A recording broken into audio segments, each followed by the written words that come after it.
welcome to the topic social talk.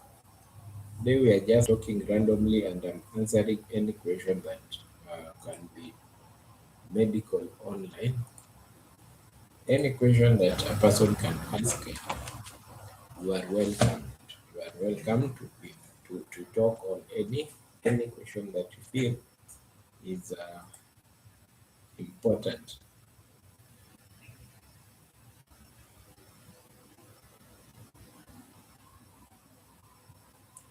Anything that you feel it's important, let's discuss it now. There is a person who had told, said we discuss about cirrhosis and told her that I talk to the people today evening. Let's see.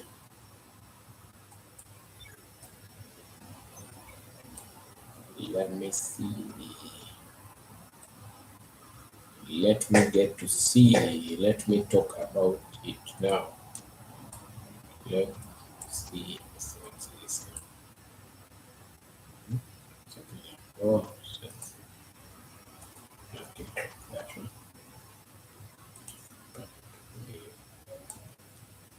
You have come again. One second. Yes. Sandra, hi.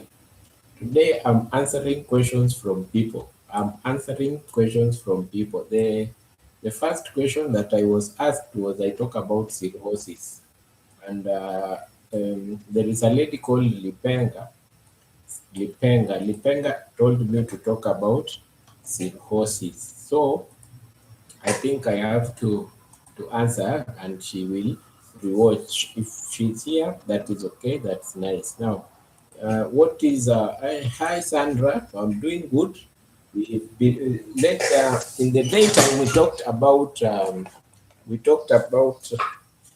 myocardial infarction, but right now I'm just answering random questions. I want to answer people their questions. I want to answer people their questions. You see, people have so many questions, medical questions, that even you, Sandra, if you are here and you're watching, if you have any question, just ask concerning medical. I have like 1.5 hours.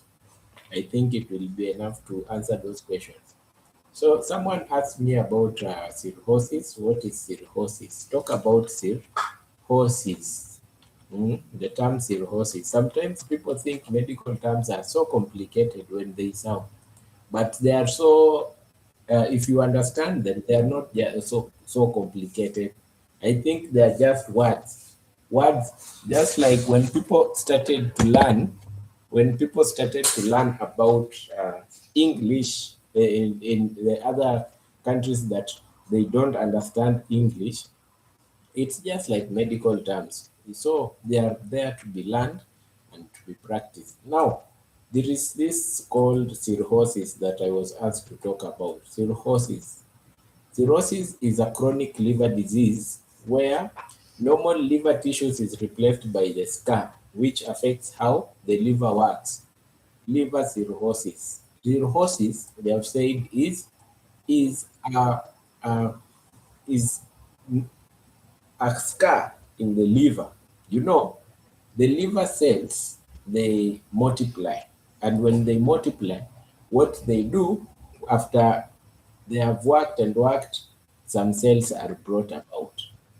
But the tissue itself, sorry, there is noise in the background. There is noise in the background, sorry. I love to reduce the noise. It's a day of asking questions, random talk. You know, it's Saturday, and let's ask questions. Let's get to know how we can help. So, I think this one should be random questions. Let's pin Nicole random random questions.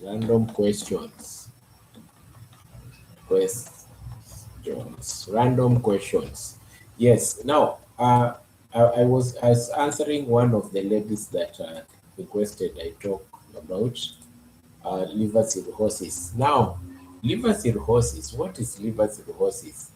The liver is a tissue, and if the liver is a tissue, what can happen to this liver so that it cannot perform its work as it is needed. Sometimes camera is misbehaving. Put it somewhere. Yes, okay. Yeah, it is when I say liver cirrhosis, it means um, the liver tissue is replaced by fibrous tissues that are not working because of chronic liver disease. And you know, there are several liver diseases that occur in the life of a human being. So there are some things that can bring liver cirrhosis. There are some things that can bring liver cirrhosis. Things like long-term use of alcohol, they destroy the liver cells. Long-term use of alcohol, alcohol destroys liver cells. Chronic hepatitis B and C, hepatitis B and C. How can you get hepatitis B and C? You see, those are things we should ask. Why not A? Why not? You know, we have a virus called hepatitis. And this hepatitis, there are A, B, C, D, and E. So we'll see chronic hepatitis B and C. Why B and C? Hepatitis B and C and C. Why do we have chronic hepatitis B and C? Because hepatitis B and C are both viral infections. They are viral infections, and you know, treating a viral infection at times, it becomes so hard. Treating a viral infection sometimes, it becomes so hard. So, hepatitis B and C, both are viral infections, affect the liver, but they differ in how they spread. You see, so if you have hepatitis B and C, you will get this. And how can you get hepatitis B and C? Transmission is from body and body fluids.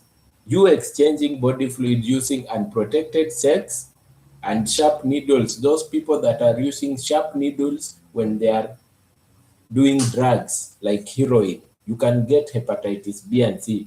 Or from mother to child, when this mother, the child is being born. So it is very important when a mother is pregnant to be screened things like hepatitis B, because you can give it. Your child comes out with a problem and grows out with a problem that this child did not get for himself. Things that can make you get liver cirrhosis. You get it?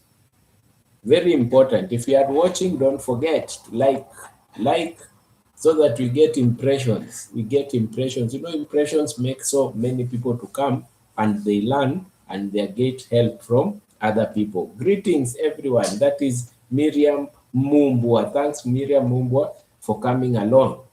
Can cause acute or chronic long-term hepatitis B. It can be acute or it can be caused long-term.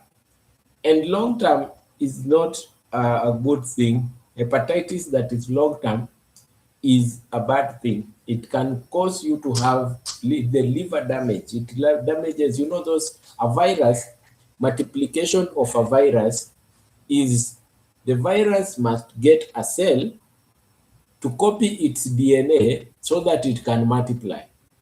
So long term, having this will make you have problems. It's very important to note that.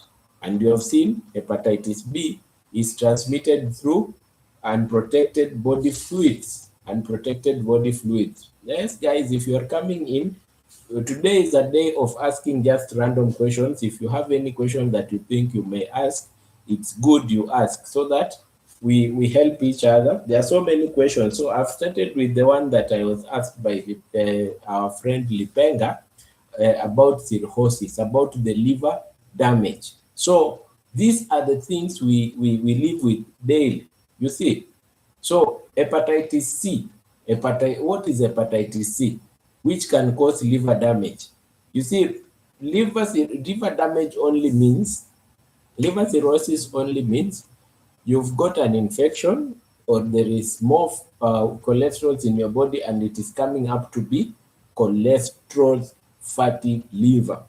You get it? So hepatitis C, transmission from blood to blood, share needles and self and medical practices. Hepatitis C.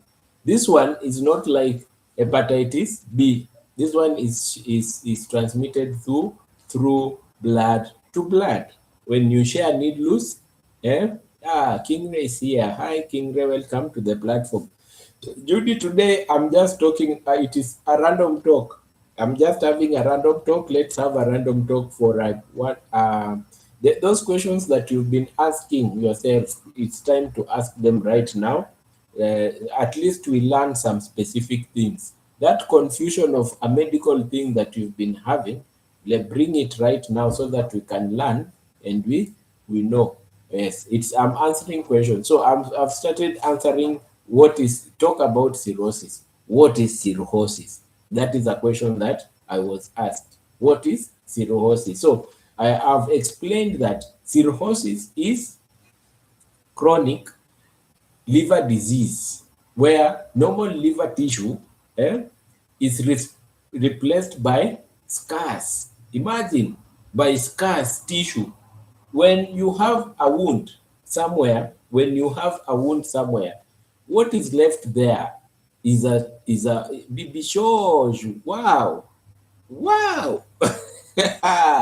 Bibi Shosh, long time. Hey, Bibi Shosh.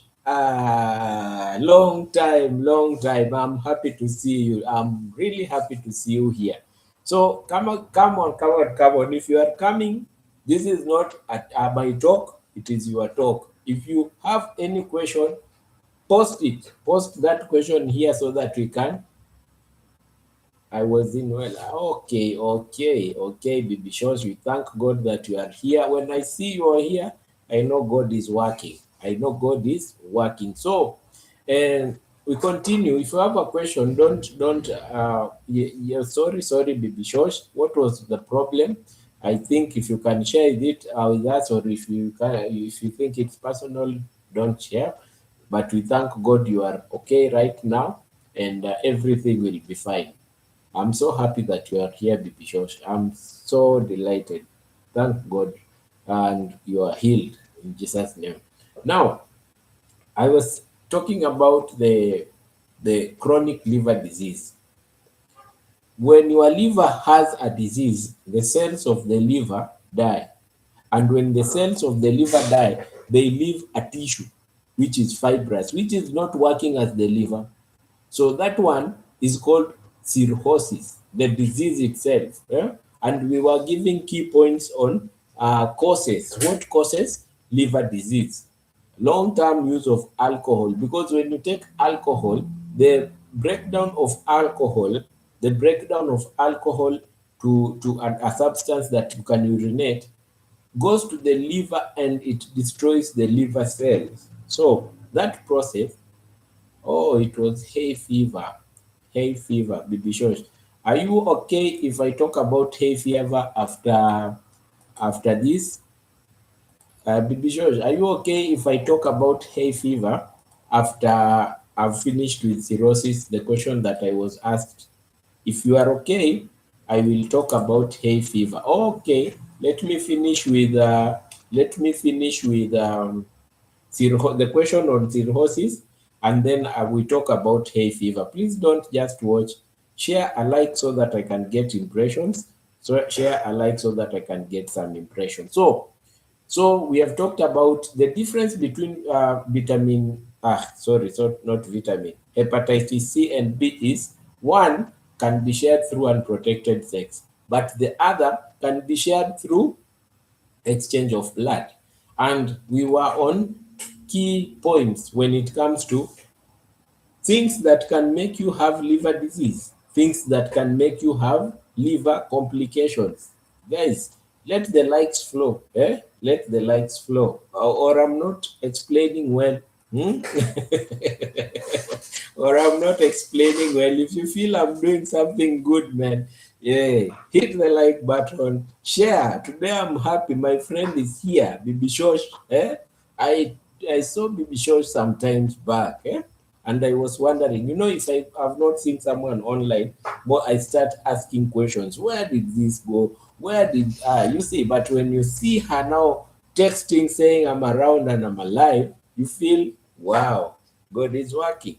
Wow, wow. Now, the causes we have said alcohol, hepatitis B and C because they are viral, and we have fatty liver disease common in obesity and diabetes. Yeah, I'm very happy as well, and thanks a lot, thanks a lot, thanks a lot. Now, diabetes is, let me just say why people with diabetes can get liver complication. People with diabetes, they are unable to control high glucose level. You get it? So when you get that your cells are glaciated means your cells have glucose on top of it. Eh? When you get your cells are having a lot of glucose. Please, if you're coming in and you have not hit the like button, hit. It goes to Great Dr. Ben and Charge. Shaz Travel. The funny thing is, wherever I log in on YouTube and I see Shaz Travel is always traveling, driving. Thanks, Shaz Travel. Today, I'm just answering questions. So if you have any medical question, you ask. You ask. Shaz Travel, every time I'm on YouTube, you are always driving. I like that. I like that. You are I name Shaz Travel sounds what you usually like to do. You know that. Okay. Now we continue. So a person with obesity, diabetes, has a lot of high sugars, and the body is continuously trying to convert the sugars into glycogen to the liver. What else? If the glycogen is so much, it is trying to convert the glycogen into cholesterol to be stored. That's why many people who are diabetic, if it is not diabetic type 1, type 2, you will find they have big bodies because there is gluconeogenesis and glyconeogenesis. So you will find that they are continuously making cholesterols, and those cholesterols are the ones which are going to the liver to destroy. And you start having, when you go to, you have pain, and sometimes you have a flank pain, you go to a hospital, you are told to do an ultrasound to check, you are told you have fatty liver. You see, there is obesity. Obesity is another one. Obesity is a problem. You can have fatty liver from obesity. So it's very important to check on these matters. We don't want people to have liver cirrhosis. The liver gives you warmth, it destroys products so that you can urinate, you can go to the loo, the metabolism process. It is a very important. Imagine without the liver, you wouldn't live, because some things will not be converted from fat soluble or hey, Benjamin, greetings, and everyone in the house. Gabriel, let's talk medical now. Random talk. Share anything that you think we can discuss or Dr. Ben can explain. Yes, and then I will explain it politely. So I was in liver cirrhosis. So liver cirrhosis is a complication that sometimes people bring for themselves.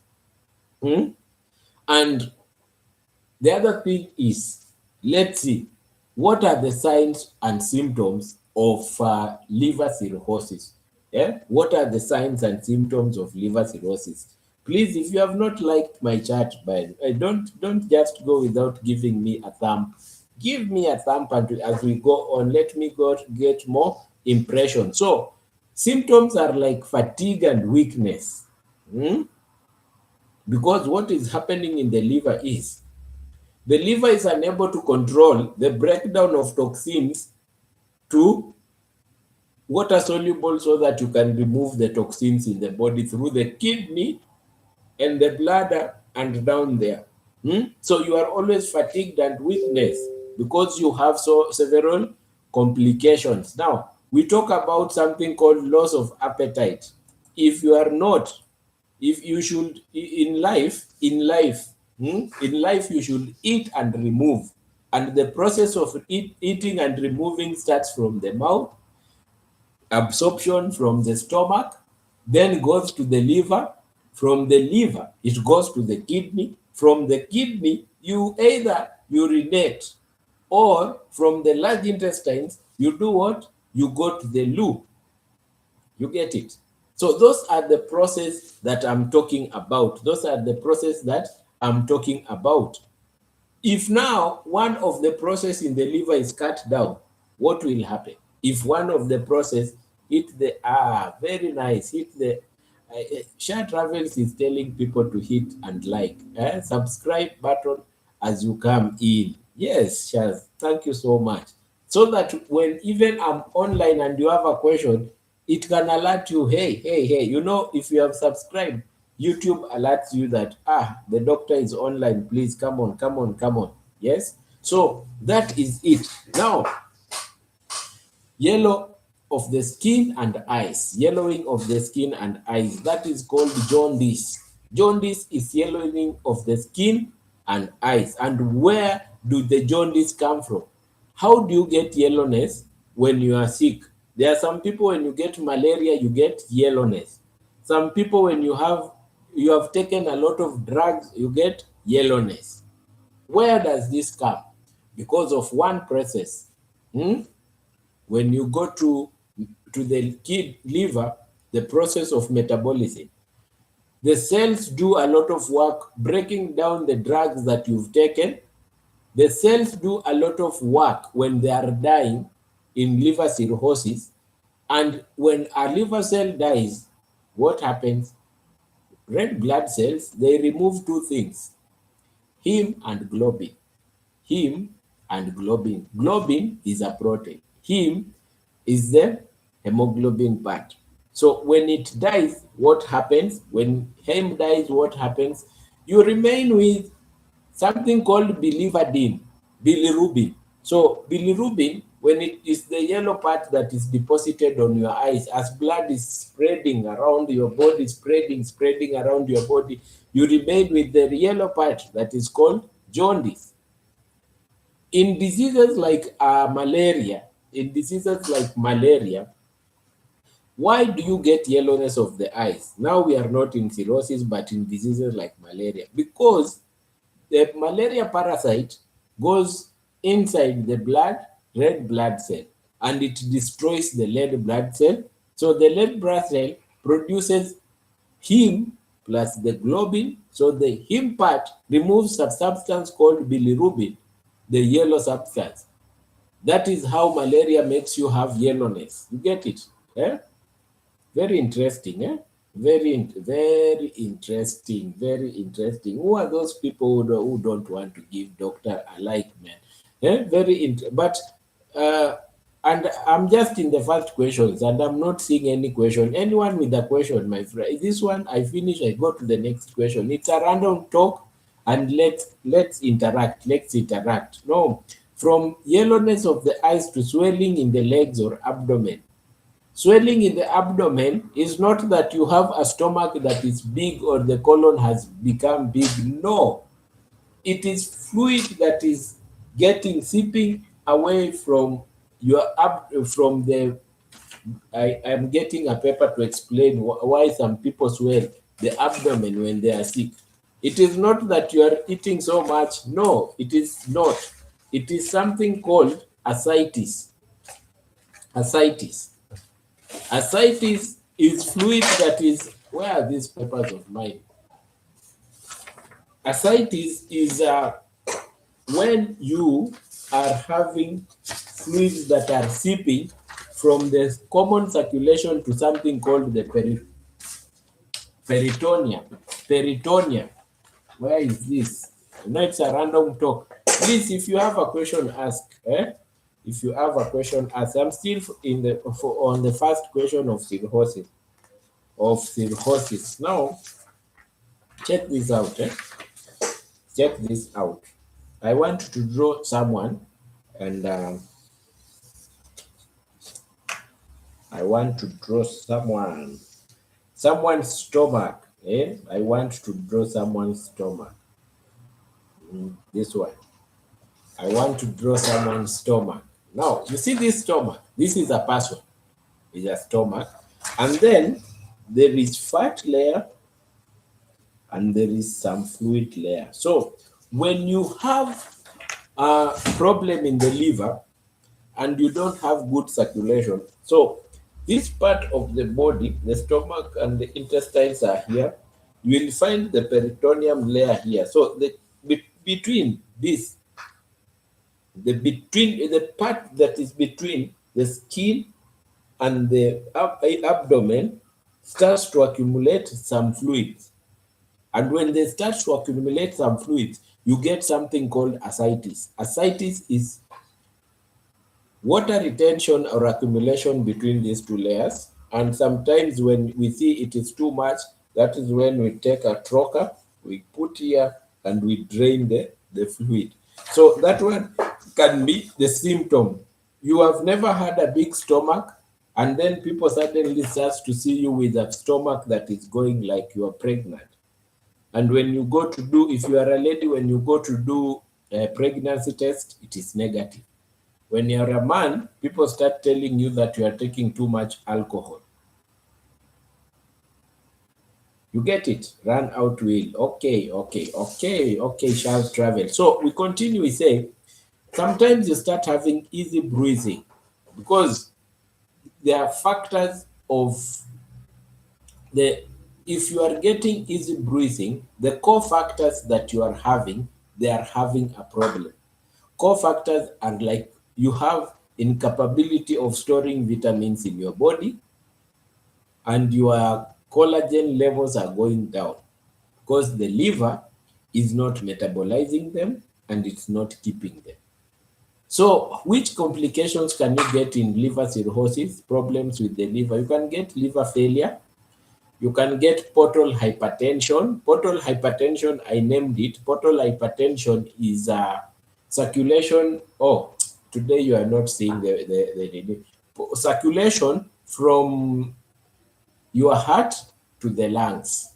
And then the other one is systemic from the heart to the body. So when blood is going to take oxygen from the heart to lungs, that is portal circulation. So when blood pressure is increased on portal circulation, we say you have what? Portal hypertension. And you see sometimes it comes back up to the liver, portal hypertension. And then you see the spread from the stomach veins to the liver, then to the lungs. You understand? When it's coming back to drain to the heart and then to go to get oxygen, that is where you have a problem. Yes? Internal bleeding. You are just bleeding from anywhere because of random wounds. You don't have that shield to protect you. Sometimes you may run to something called DIC, disseminated intravascular coagulation. Your blood cannot clot and your platelets cannot work. So when you are bleeding, you are just bleeding and bleeding and bleeding. You get it? Now, when it comes to treatment of liver cirrhosis, it depends on causes. It depends on cause. So you can stop alcohol if you have been taking a lot of alcohol, and you can treat hepatitis if you have the hepatitis C and B. There are some drugs that you can take, and management of treating symptoms. Like if you have swollen feet, face, you can take diuretics to reduce the swelling. In advanced cases, we do transplant. Now, that is liver cirrhosis. Anyone with a question, anyone who is watching and has a question, please come out and let's talk about the question. Now, we go to another one, which is called,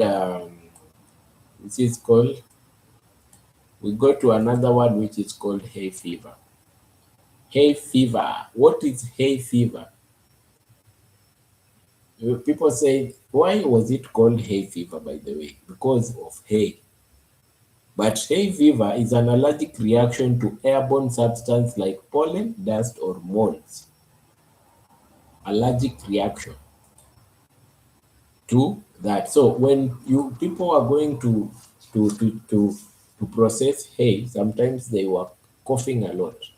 They were coughing a lot. That's why it was called hay fever. It was causing allergy. And you remember we talked about the allergy process. We talked about the allergic process. What causes hay fever? Hay fever, as we've talked about, is when you are exposed to pollen, grass, trees, and weeds, dust mites, and animals, danders, all of those, they start forming an allergic reaction. You start removing histamines and then you cough and cough and cough. People that are hyper, people that are hyper active when it comes to reactions. Any simple thing like a perfume, a random person has just passed across you, and then you feel the perfume, you start having coughs. You get it? You start having coughs. We have something else that is called um, animal dander. There are some animals you stay with at home, cats. You see, you can be allergic to those animals. You can be allergic to those animals, and sometimes when they come across you, you start having blowing. You start blowing your nose, and then you start having running nose and sneezing. Sorry about that. Sorry about that, my people. You know it's night shift, and sometimes we go. Yes. Okay. Symptoms are like sneezing. You sneeze a lot, runny and or blocked nose. Please, anyone with a question or we are just watching and listening, please don't watch and listen. This is a session of you who is watching. If you have any question, come out. Let's listen to you. Let's listen to what you have. What you have. Yes. Sneezing, running or blocked nose, itchy nose, throats or eyes, and then we have watery red eyes, post-nasal drip. Sometimes you have nasal drip, fatigue always, because when you sneeze every time, the exchange of gases from your chest to your brain goes down. Check it. So that is the issue. Pathophysiology, allergen. How does this come? When I'm talking about pathophysiology, I'm meaning how does it come? Is when allergen enters your nose, and then there is an immunoglobulin E, immunoglobulin and certain proteins that say that they tell you that, hey, there is a stranger who has come. So when they say there is a stranger who has come and you have inhaled, release, they tell some cells in your throat and your mouth, hey, it is release histamines. Histamines are gases. Susan Mwenda, hey, hello, welcome. So histamines are gases.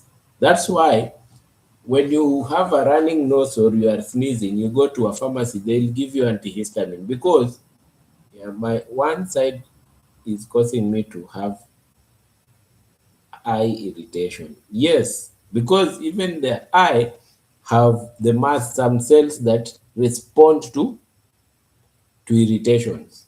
You get it? So these mast cells, what they do, they when the allergy, the welcome Susan Mwendwa. I am on your case. Don't worry, I'm on your case and I'm working on it. Don't worry. And this is a random session. So if anyone has a question about any medical thing or any mental health issue, you can ask and we can help you to deal with it. So we have allergens that enter your nose, and then the mast cells are released. Hello, doctor, and everyone. Mercy Grace, we haven't talked for some time. I haven't seen you live yesterday. I haven't seen you today. Hope you are doing well. Hope you are doing well. So, if Mercy Grace, if you have a random question, this is the time to ask. It is not a topic. We are just topic. I'm just answering some questions randomly. So for histamines release, the mast cells are the ones which release histamines. I'm talking about the hay fever. So when they release the histamines, histamines are the ones now, histamine from the mast cell, histamine is a gas. So when it goes to the inside, the layers of the nose, the outer covering of the nose, that is when it excites sneezing, coughing, because histamine is exciting coughing to help you remove the allergen, not to make the allergen to stay. So it releases something called cough reflex. Cough reflex. So the cough reflex helps you to remove the allergen, and the process is continuous. So when you are coughing a lot, trying to remove the allergen, what happens? What happens is you are retaining the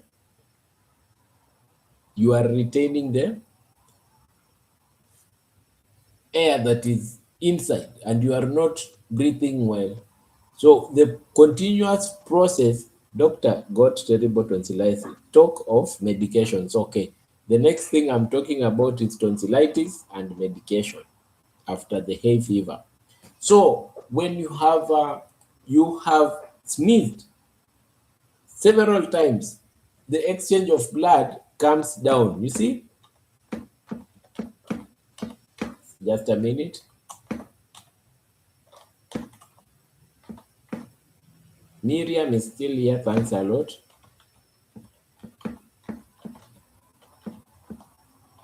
Now, when you have sneezed for several times, oxygen levels go down. When oxygen levels go down, you start having dizziness, fatigue. You see how these things happen. The cough reflex is the one which gives you the problem now, the cough reflex. You see? So we say that what can help you when you are having this, and if any moderator is in, you can post some people's I think I should give let me see, Gabriel and King Ray, and let me see, you can post Blaze Master, Blaze up, Dr. Ben, keep up the great work, thanks a lot, give me a like. Give me that like, Blaze Masters, man.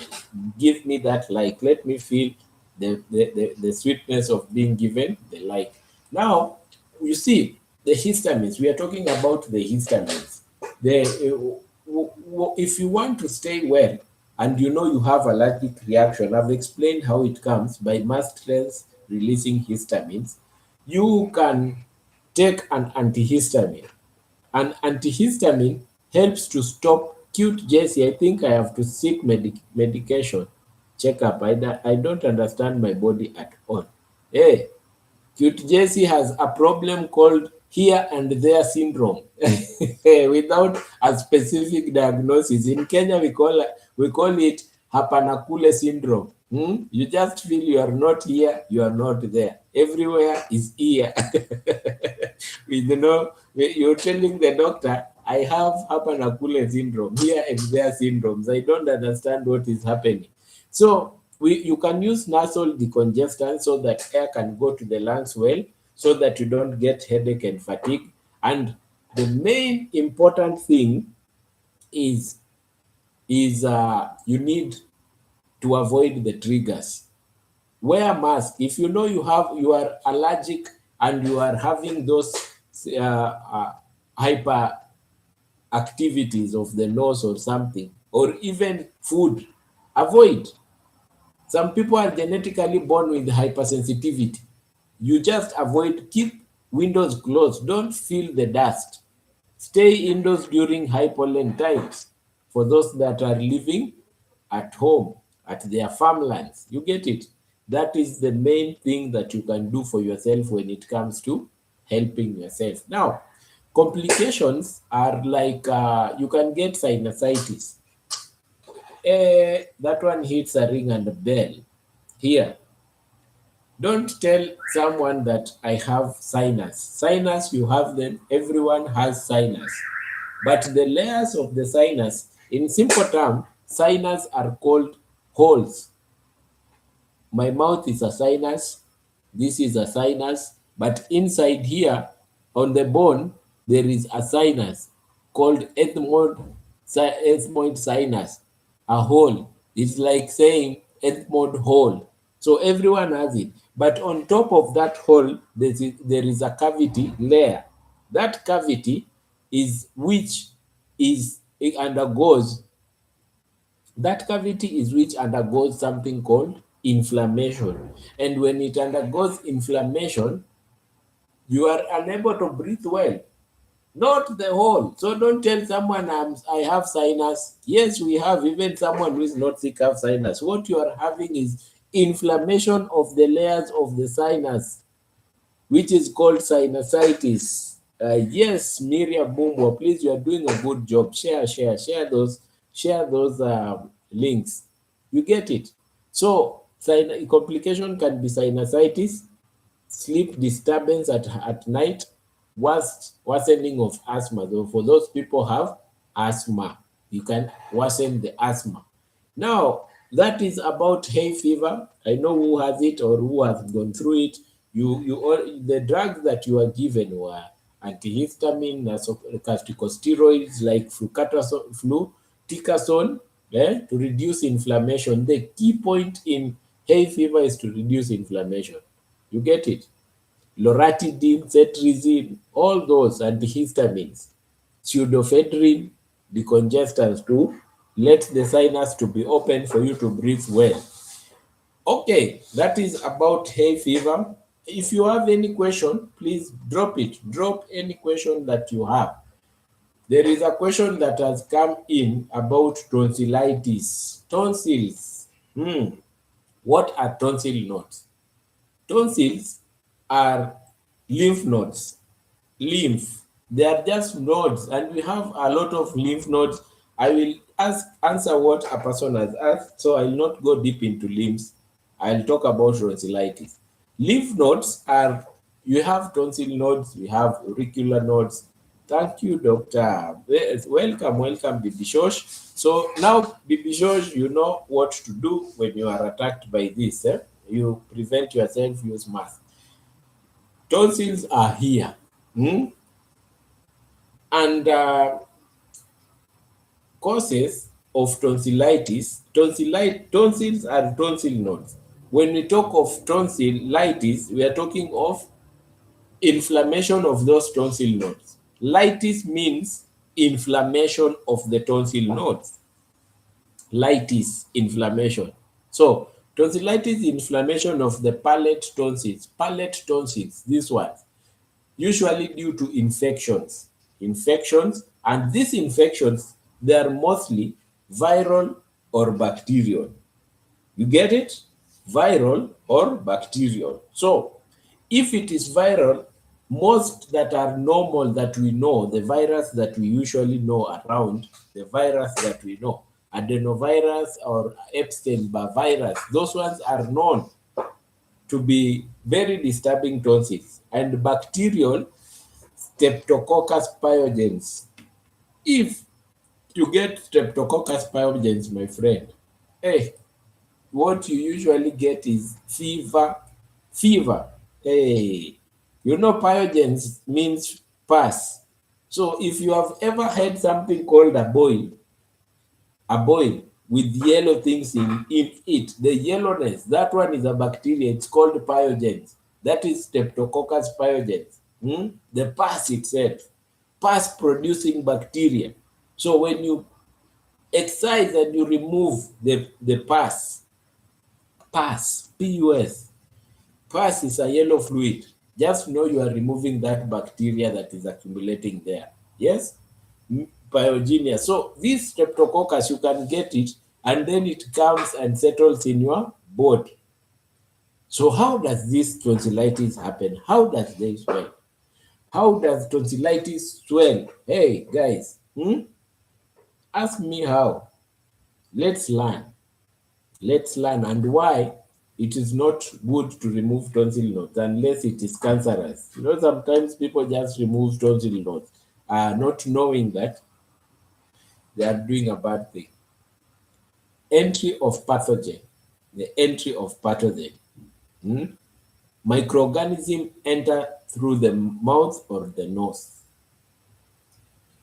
Mouth, when you are talking to people around, talking, someone has streptococcus and he spits something, or you are kissing someone and then you get the tonsil, you get the streptococcus pyogen or adenovirus. What is the effect of missing of intimacy for a long duration, doctor, in the human body? Hey, nice question, cute Jesse. I'm dealing with exact those very painful. Yes, I'm talking. So cute Jesse, stay wrong. After I've answered the question on today, I'm answering everything. Even if it feels like it is funny, it is not funny. Cute Jesse, stay around. I will answer you the effects of missing intimacy, not intimacy. Just say it straight. Cute Jesse, say it straight. Cute Jesse, tell us straight the effect of not making love for a long time. Yeah, is that what you are asking? You are asking the effects of not making love, having sex for a long time. Yes, that is. Hmm? That is what you are asking. Cute Jesse, I'm laughing at you because you are my friend, and the question you are asking is it makes me feel laughing a bit. So don't feel bad. After I've finished tonsillitis, I'm on your case.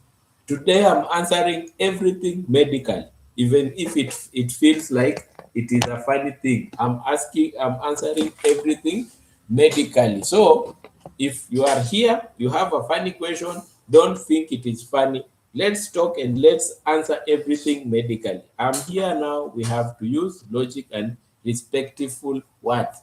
In medical, in medical world, cute Jesse, we talk things as they are. If you are missing sex, I'll tell you you are missing sex. If you are having depression, I'll tell you you are having depression. So after I'm done with tonsillitis, for which I'm talking about it, I'm coming to your case, and maybe it's not you. Maybe you are thinking of someone else who have a friend who is undergoing, has not had sex for long. But let me finish with tonsillitis, and then I come to you, my little sister, cute Jessie, and we talk about what we can do. Now, we were talking about, sorry about that. We are talking about tonsillitis, tonsillitis. So, tonsillitis is a entry of pathogen. We have seen the pathogens like streptococcus, the others. Okay, let me receive this one. Yes.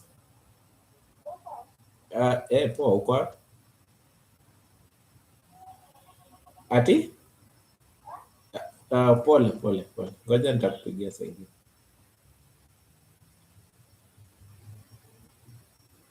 Someone is asking a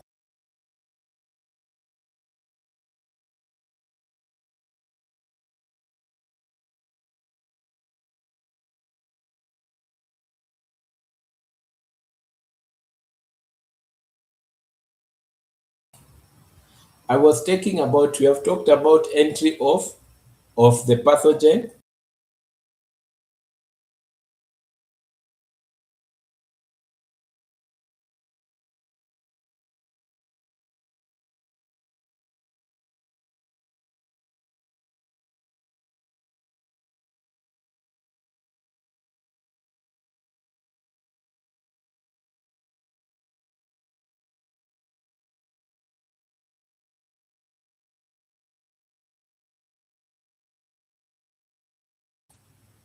Sorry about that.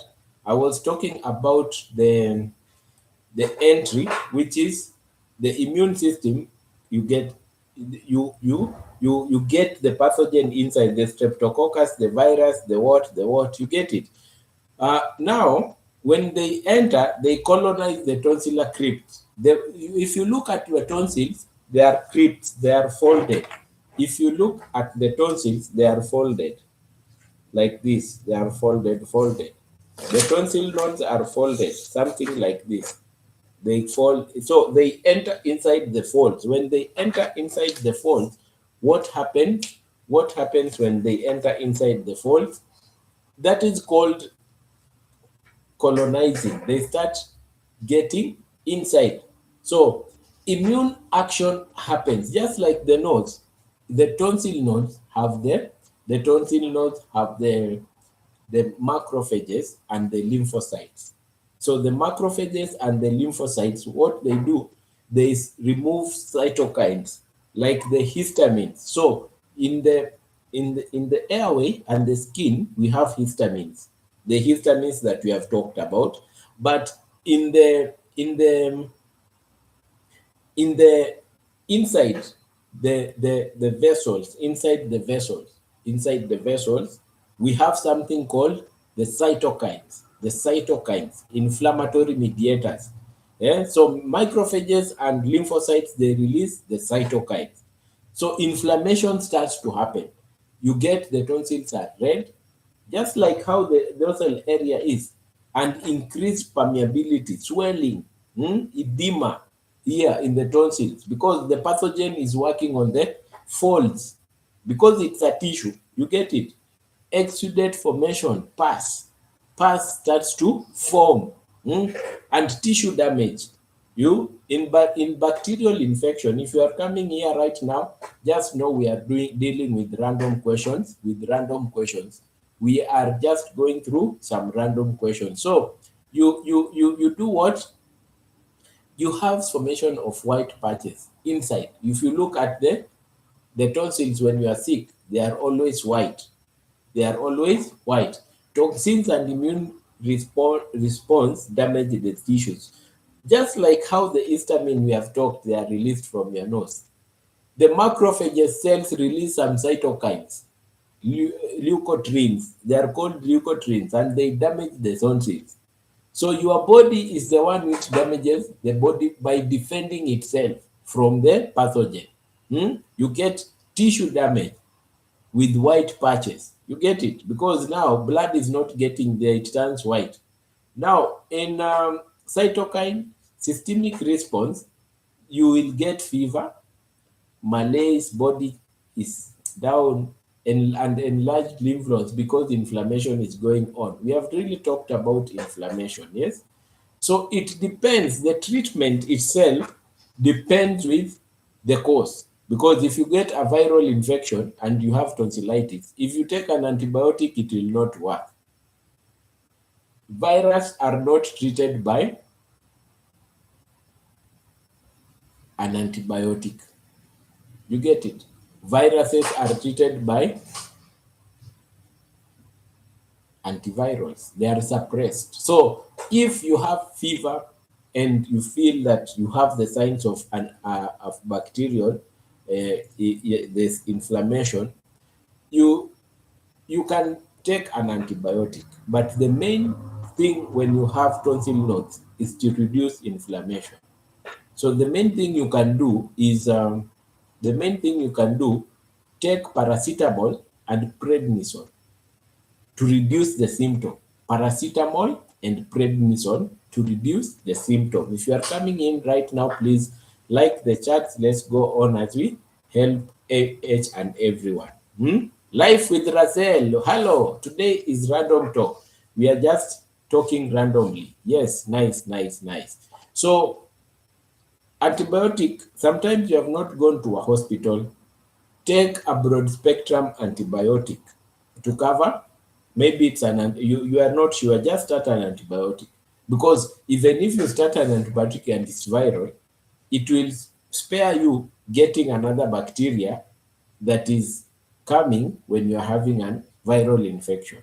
And then when it persists, you can go to the laboratory to check what is making you have the problem. So the main thing in treatment of of of tonsil nodes is tonsillitis, the inflammation. You bank more on the inflammation. So banking more on the inflammation means you use more paracetamol, like 1 gram if you are an adult for 3 days. 1 gram means 2. One is 500. And then you use prednisolone. Prednisolone that works faster is the blue one because it's the active. The white one is not the active. It goes to be metabolized fast in the liver to produce prednisolone, the blue one, which is active component. You get it? So that is the main. So if our friend Mercy is struggling with, I'm dealing with those painful ones, what you can do is take even 1.5 grams start of paracetamol, 3 tablets, and take prednisolone, the blue one. You take 20 milligrams, high dose, even 30 milligrams start, and then you continue with 1 gram of paracetamol, which are 2 tablets thrice a day for 3 days.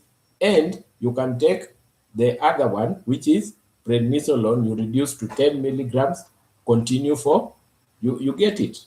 Very important. That is how you can reduce as the body fights and to continue. But if they are swollen and they have pus, go to the hospital. Don't try to remove tonsil nodes because it is not fair, because the tonsil nodes helps you to sieve some dirt in your body. The wax, and we will talk about what they do. And some people say if you have tonsil, you have to put ice cubes on them. Is it true? Ice cubes, when you're just putting the ice cubes there, the cold helps you to do what? The cold helps you to remove the ice cube, the pain and the warmth. But when you remove the ice cube, you have done nothing. Do what I'm saying, the protocol I've said about inflammation. Now, the next question is, anyone with any other question? Anyone with any other question? The next question is the question that have been asked by our friend who is Cute JC. Yeah, it's not helpful. In fact, you can get more worse after you have removed the ice cubes. But you know, cold relieves some pressure when it comes to. So we go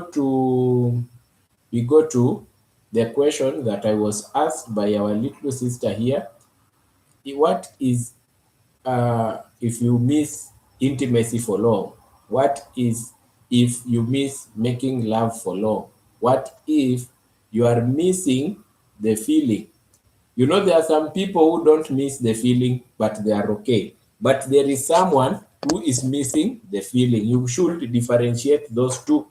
You should differentiate from a person who is missing intimacy to a person who is always busy and not missing, or is shutting down from those feelings and is okay. So the main word here is missing. I'm missing intimacy. That is what we are talking about. This one comes to, if you are missing intimacy for long, you are missing making love, you mean you need attachment. You need to feel someone, to be with someone closer. It means that is mental and emotion effect. So you feel loneliness, frustration, and irritability. Just imagine. I've said something here that you can be okay without, because you are too busy, like Dr. Ben, it is night shift and I'm here doing some work, so my mind is not there. But you can be missing. So that part of missing is mental and emotional effect. So it brings you to have loneliness, frustration, and irritability, low mood, because you are missing something. You are missing something emotionally. Yes, hugging, closeness. You know, when you're hugging someone, you are feeling this nice person is near you. It releases happy hormones like oxytocin, serotonin, mood in your brain. When you are making love, with some people, when they have made love, you'll just know, because they'll keep laughing at work. Yes, they'll keep laughing at work, doing work so jovially. It is not that they are remembering what they did and they are doing work. No, it is that The happy hormones were released in your brain, and now you are working, and you get it. So if you are okay staying like that, this is a question that Cute Jesse, yes, Miriam Mumbwa, yes, I'm here. Say, I'm answering Cute Jesse on issues of missing intimacy. And I've told her it is mental and emotion effect. You get it? So those effects, they release happy hormones. See, when I'm talking like that, some people don't want to listen to this topic. So they go because they are not missing and they don't want, or they don't want to have this frustration at night because it's night here where I am or where you are. Yes. You see, Gabriel Mao has told Cute Jesse, welcome. Gabriel, yes, Gabriel. Yes. Eh. So in the body in general, so that is what I'm talking about. Missing that can affect how you feel emotionally. Yeah. Now, Cute Jesse, you have asked a question. Let me take you through slowly. If you are in a relationship, reducing intimacy may lead to emotional disturbance. Communication issues and tension can develop because of missing what you want in a relationship. You get it? So, hormonal body effects. Hormonal body effects. Now, we talk about the hormones now. There is no dangerous buildup of damage. Unasikia Cute Jesse? I know you are listening. Are you hearing? That one, put it in mind. There is no dangerous buildup or damage. You get it? There is no dangerous buildup or damage or something, just a minute, or something that will happen to you that it is bad. Yes, there is nothing. Missing intimacy, there is nothing. It is just mental and emotional. In your body cannot damage from having sex. Hormone like testosterone in men may fluctuate slightly, but nothing harmful can happen. Nothing harmful can happen. Nothing harmful.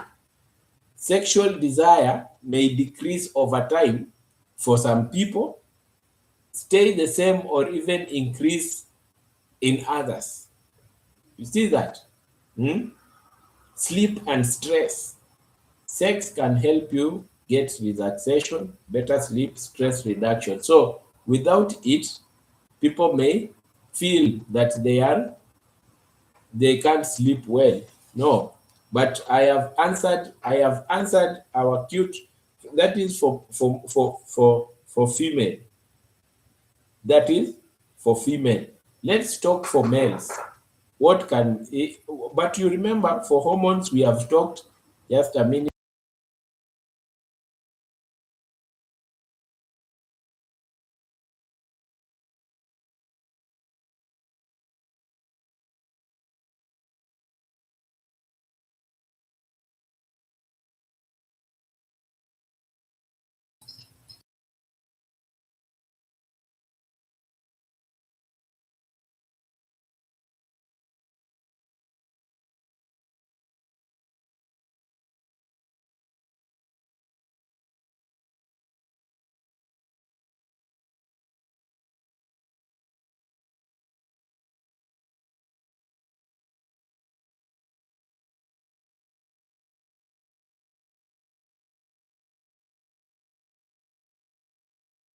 We have understood each other. There is nothing big that can. Anyone with a question? I'm asking for another question as we continue. Anyone with any other question? For male, some studies say that ejaculation may risk missing intimacy. Yes, reduce the risk of prostate issues, but not having sex does not mean you will get a disease. You get it? For men, those men that are listening to me, ejaculation and releasing, it keeps the prostate at work. So you may reduce the chances of getting prostate cancer if in your family is you have that thing of prostate. You get it? If you have that thing of prostate, you get?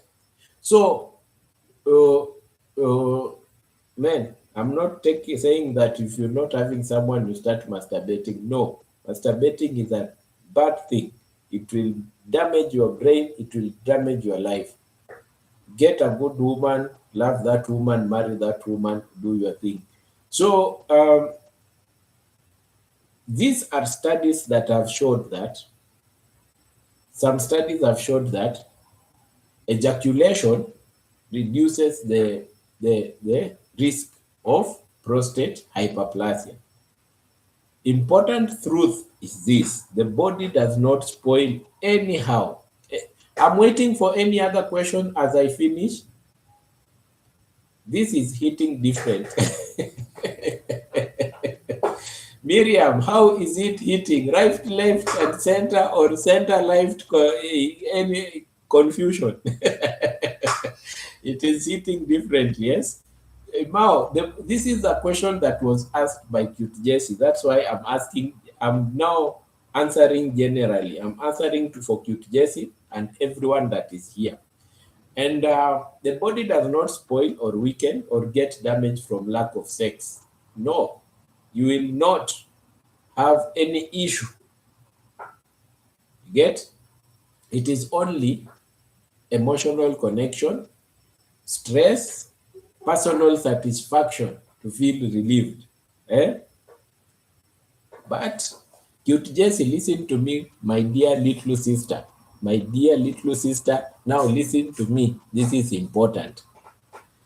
Even without sex, you can maintain well-being through exercise, social connection, hobbies, and good sleep.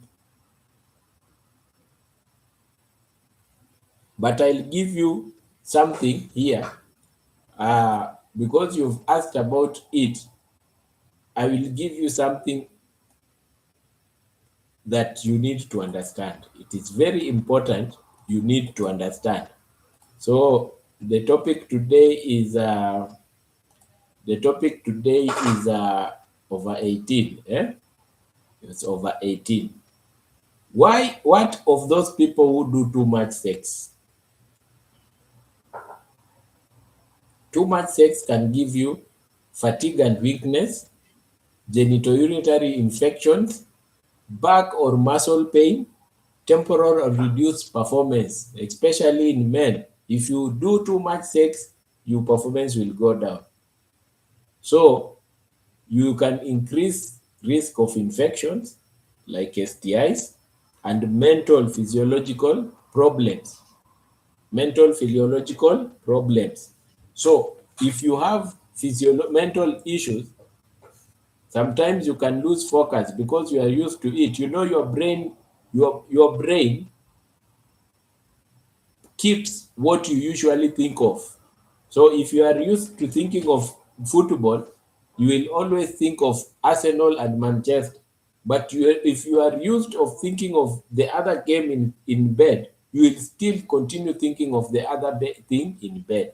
So mental and psychological effects are so bad. Guilt or emotional distress, depending on values of your society, you can be guilty because now you are that person who is hitting hard everywhere. Yes? And your society does not allow. You get it? Mostly religious people. So these are the opposite of missing intimacy. The side effects are bad because now fatigue, genitourinary infections, muscle pain, temporarily reduced performance, yes, increased risks of infection, mental and psychological issues, you get relationship effects, emotional imbalance and feeling used instead of connection. Because if your partner you likes hitting every time, in the morning, knock, knock, knock. When you are coming back for lunch, knock, knock, knock. In the night, knock, knock, knock. That now becomes no relationship. Someone may feel that this person is using me. Those ones are relationship effects. You get it? And we have hormonal and energy effect, temporal drop in energy and frequent ejaculation. No permanent loss of strength is there. It's a myth. You get it? Now, difference between males and females in this matter of emotions and mental issues. Refractory period. What about Samantha? That one is a person who is a pervert who uses toys, and that is overusing toys, overusing your body. Don't use Samantha's men. God created Adam and Eve with a purpose. God created cute Jesse and Gabriel with a purpose. You see? Yeah. You imagine. And then you want to come out to say God did not know I can do this. We don't use that. Let's get to God's natural life and how we do things. You get it? Refractory period. Now, differences between males and females. Refractory. After ejaculation, the body needs time before the next erection. This is in male, more like to experience physical exhaustion and repeated sex. Ejaculation frequently varies widely. Normal is different to each person. These are to people that like sex. Females, in females, there is no strict refractory period or a period to wait. Can have multiple orgasms without needing recovery time in women. More prone to urinary tract infections due to short urethra, vaginal irritation if lubrication is insufficient. You get it? Allah, what's the sweetness of toys? Hey, that one I will not talk about. I like talking about what Adam and Eve as the creator from God. Toys are man-made and it's not, or for me, okay. Emotional differences. These vary by individual, no strict rules. Men often more physically. In men, when they see a woman physically, they are driven so much. You get it? Physically driven. Often more influenced by emotion connection. If a woman treats you well, my friend, you are a man. This woman is taking care of your heart. Hi, baby. Where are you? Are you safe? What can I do? A man feels so nice. You get it? For no. Yes, if a woman, not a man, a woman feels so nice when he feels my man is for me, always concerned about me. But this is not absolute. People vary. I will not say that this is absolute. People vary. When it is too much, you feel pain or injury. It interferes with school, work, or daily life because you'll be thinking of it every time. You can control the urge as a human being. You can control the urge. If affects mental health or relationship, you stop. Health balance, safe sex, protection, listen to your body. Is it painful? Stop. Emotion connection matters as much as physical. There is a song that someone sang, I don't know, Kidum. He said, mapenzi ya moyo mtu ajikuni wala jikandi na maji na hakuna upasuaji yoyo. He meant emotional pain you can take paracetamol. But you see, it is just the same pain that you feel emotionally, like the other pain of physical. You've cut, someone has boxed you, it is painful. So both of them are pain. Please let's not heartbreak people because pain is pain. You better hit me, I swell, rather than you give me pain that I cannot take a painkiller. Emotional distortion. If you are here and you are doing that to your partner, please stop. Stop hurting your partners. Stop. Emotional pain is bad. So we continue. That one has been emotional. I'm emotional now. Yes, please. Love is sacred. Let's love people. Let's give our people our hearts in a good way, and let's not hurt people. Hmm? Let's not hurt people. It is important to note that when you love someone and you are doing the right thing in the relationship, if that person hurts you and you let that person go, that person will carry the cross, and one day this person will remember you. So be the good person, don't hurt a person. Try your best and do the best. So that was it. There is no any other question that I'm seeing that is coming. Anyone with any other question?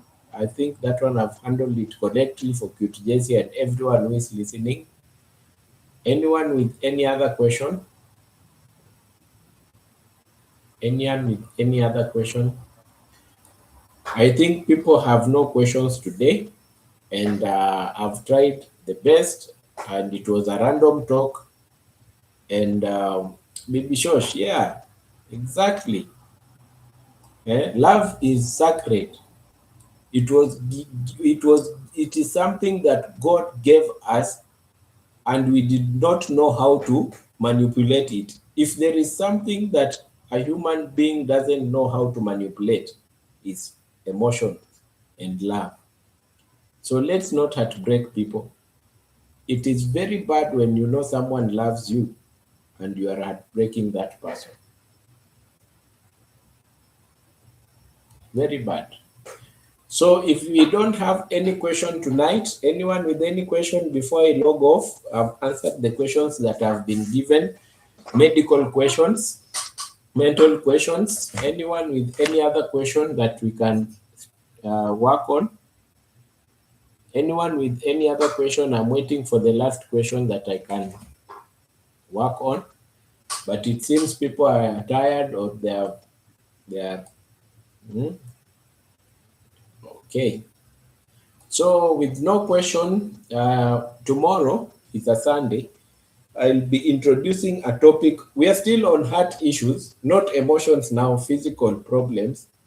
Um, I will introduce a topic called arrhythmias. Someone asked me how pacemakers can be used. So be keen on the topic that is starting tomorrow. The topic that is starting tomorrow is very important, and it is the topic that we will know why pacemakers are used and how they are used. Arrhythmias. It's a very important topic. So everyone here, it is 11:30 at night. It is 11:30 at night, and I wish everyone a good night, a good day, good morning everywhere you are. Let's meet tomorrow when we are talking about arrhythmias. Bye bye. See you tomorrow. Bye.